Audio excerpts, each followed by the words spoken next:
Hey good people.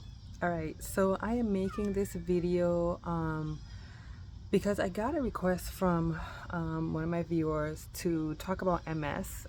She mentioned that she's melanated and that she doesn't have it, but her mom has MS. Okay, and so I'll talk about it.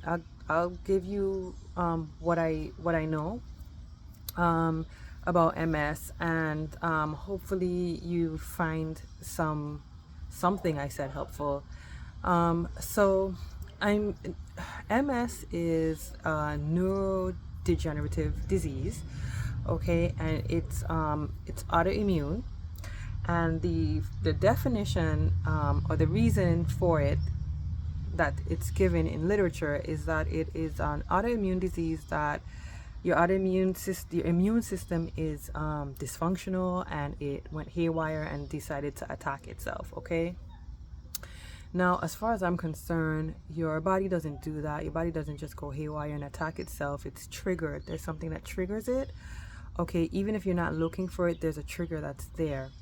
Now, in my opinion, there are several things involved when you're talking about a neurodegenerative disease. Okay, and the first thing that is involved is usually some sort of heavy metal issue. Okay, there's some sort of I've not seen otherwise. Okay, they look for other structural components, that's wrong, but that's not root causes. Those are symptoms. Usually there is some form of heavy metal toxicity that is going on that is triggering the immune system, and it's specific to some sort of neurotoxin. Okay. So the first thing I would do is I would look into some sort of reputable heavy metal detox program. Okay, and I'm not talking about those EDT chelation type programs, because those things can wreck kidneys. Okay. You would need to look in, like I said, you need to do some research and look into a proper heavy metal detox program. That's number one. The other thing that is usually present that accompanies a heavy metal issue is going to be mitochondrial dysfunction. Okay. Mitochondrial dysfunction, if you have a heavy metal, and I talk about this very extensively in my masterclass. I don't want to go into this too much because the video would be too long. But if you have some sort of heavy metal toxicity issue, then by definition, you're going to have a mitochondrial dysfunctional issue. Okay. And the reason for that is because heavy metals it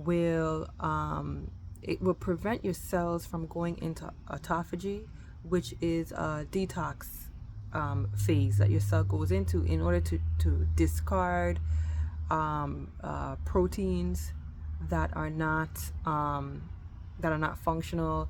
It's a whole detox system that your cells, cascade of detox protocols that your cells enact, that they're supposed to be able to enact, but they're not able to once they have some heavy metal issues going on. You're also going to have a lot of disruption of enzyme functions, because heavy metals compete with minerals. Okay, they compete with minerals, and so you're going to have a lot of enzyme dysfunctions, and so it shows up as a metabolic syndrome, and that is especially true when you have a neurodegenerative disease. Okay. So mosquitoes are out, y'all. It's hot. My shoulder.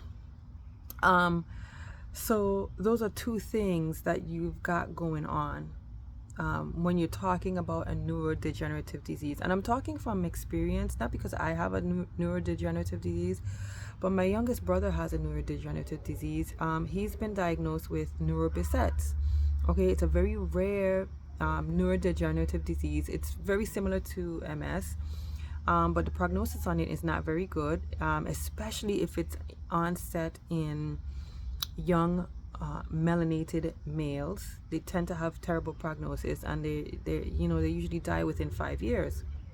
Okay, because they become so severely disabled. So I understand this very well.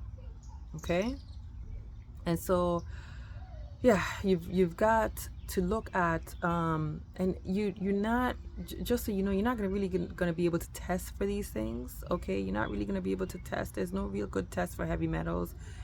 And the stuff that they have going on with testing for mitochondrial dysfunction is such a joke. Okay, it's I just in any event, you've got those two things usually going on when you're talking about some form of when you're talking about neurodegenerative diseases. Okay, another thing too that you should know is a neurodegenerative disease usually looks different in a person of color versus a person not of color. All right, and the reason for this, they don't discuss this, but I'm going to tell you, this is something I also discuss in my masterclass, is the melanin. The melanin. Okay, that's a very big deal. And so everyone has melanin, even non-melanated people have got melanin. All mammals do.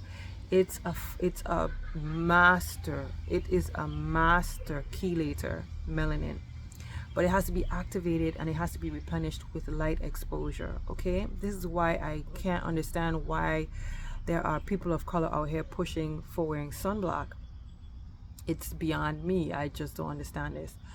But you need to have the interaction with the sunlight in order to activate the melanin, in order to, when I tell you it's a superior, you have neuromelanin, okay? It is a superior detoxer. You need to interact with the light in order to detox some of the stuff that's going on in the body. When you interact with the light, when you go and you expose yourself to the light, now your melanin comes to the surface. Now your skin sheds and you get rid of a lot of that toxicity that you've got going on in the body. Pigeons do this, okay? Pigeons in New York City. I used to live in New York City. They're dark. They're very, very dark. They're black. Why? That's the melanin. They're using the melanin as a detoxer. That's how they survive in the city. Okay, they use that melanin as a chelator, as a detoxer. It comes to the surface when they shed those feathers. Boom, that's how they detox. You, a person of color, your mom, a person of color, you need to interact with the sun. Okay, so here are the things that are important when it comes to correcting neurodegenerative diseases. Okay, water, air, light, and the types of dense foods that you're eating. Okay, now your primary foods are your light, air, and magnetism. These are your primary foods, and the reason why it sounds hokey pokey, but it's not, because what you're talking about is you're talking about your nervous system. Your nervous system is your interface between the field around you and your physical dense body.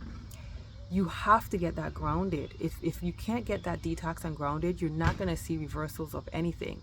Okay, and so that's why I'm saying your primary food is going to be the light, the air, and the water. Okay, did I say light, air, and water? If I didn't, that's what I mean. Everybody thinks about fat when they think about the nervous system, because they know that the nervous system is coated in fat, and it's coated in fat, that myelin sheath, because you need to keep you need something to keep the electricity in. But what's conducting the electricity? It's the water. It's the water that's conducting the electricity. Under that fat, it's water. It's very important, the type of water. Very, very important, the type of water, okay?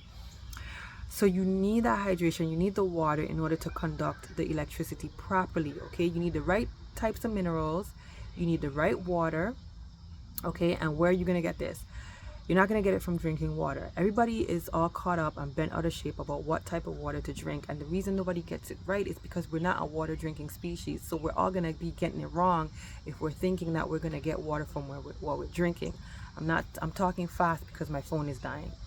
Where are you going to get your waters? You're going to get your waters from your fruits and your vegetables. And you're going to get the minerals that you need to conduct the electricity from the fruits and vegetables. You do not want them from your meats. They're not compatible. And you don't want them in inorganic form, meaning, that's another thing to get salt out of the diet. Salt depletes, especially the nervous system, of water. It robs it of water, okay? So you want to get inorganic salts, all those Celtic salts and those Himalayan salts, and get it gone, get rid of it. That's what I would do.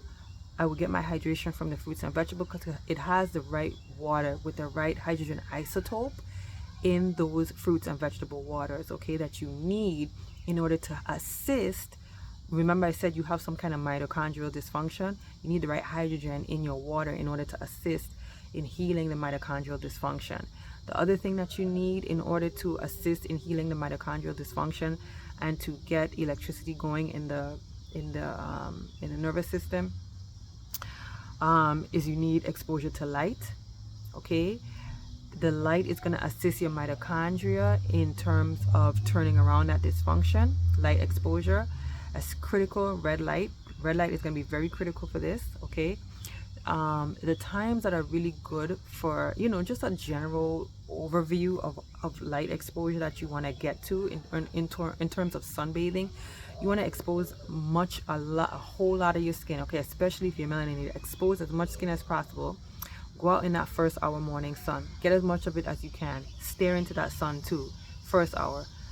Last hour, you want to do the same thing. Get into the sun. Expose your skin. Look at the light.